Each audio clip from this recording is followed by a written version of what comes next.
Hi, welcome back to SE in About 3. I'm your host, Audrey Scott. And I'm your co-host, Avery Barker. Keep in mind, as you watch, take a look at the events and announcements that will cross the bottom of your screen. On this week's episode, we will dive further into the teacher pyramid and how the teachers reacted. We also got the chance to talk to Landen Kiser about his future and passion for weather. After Lexie gave her opinions on the pyramid last week, some teachers had some interesting comments about where they ended up. Let's check in with the teachers now.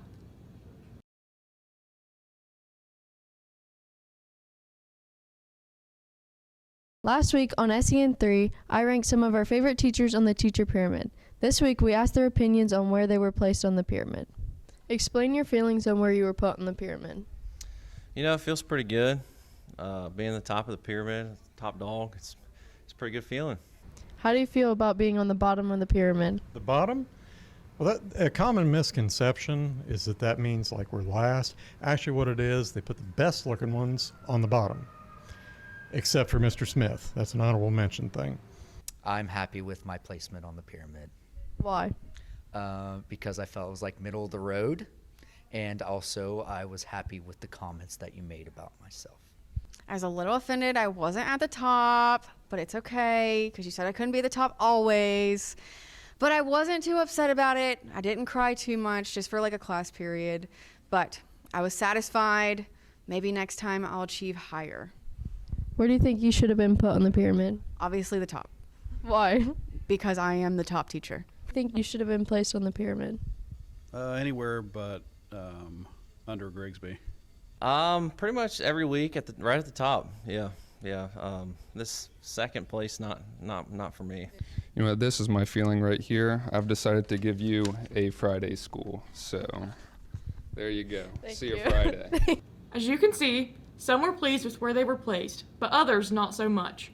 Overall, we appreciate all of our teachers and what they do for us. Our student spotlight for this week is Landen Kiser, a weatherman in the making. Our field reporter, Ava Christopher, got a chance to talk with Landen about his future plans in the weather field. Whether rain or shine, Landen Kiser always has time. Time to make his community members weather wiser. Through Facebook Lives, updates, and endless amounts of information, he'll make sure you are one step ahead of the forecast. When did you first realize that you were interested in weather? There was a snowstorm back in 2005, and I was at my dad's house, and there's a picture of me looking out the window at my house, and it's snowing really hard outside. And ever since then, I've just been like, okay, let's watch every weather event. What inspired me was a couple of other Facebook pages that had started around the area. Ohio Tri-State News, he lives in Hillsboro. He has like 110,000 followers on Facebook. I kind of looked at that and I was like, well, I kind of like that idea. And then there's an Ohio News and Weather page, and I looked at that and I was like, well, I could make my own for, South Central Ohio, along the 23 corridor in South of I-70. I was like, you know what, I can start my own weather page. For now, it's kind of like in the early stages of development. I'm trying to figure out what to do. But I just wanted to kind of get people in the community knowing, kind of what's going on. I update almost every storm, but from right now, I'm not doing a whole lot with it. Well, I have new resources, and I'm just better educated on how to forecast events. So, I just have better resources. That's the main thing. And models have advanced since 2005. Thanks to Landen, now we know what goes into weather and into tracking it. Don't forget to check out his Facebook page, and don't forget that Kiser Weather makes you weather wiser.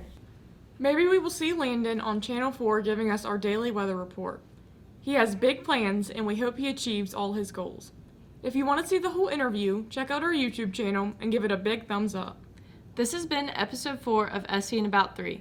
We hope to see you next week. Make sure to hit the notification bell and subscribe to know when we post our next video. To send in story ideas, email Mr. Siders at chad.siders@sepanthers.org. See you next week.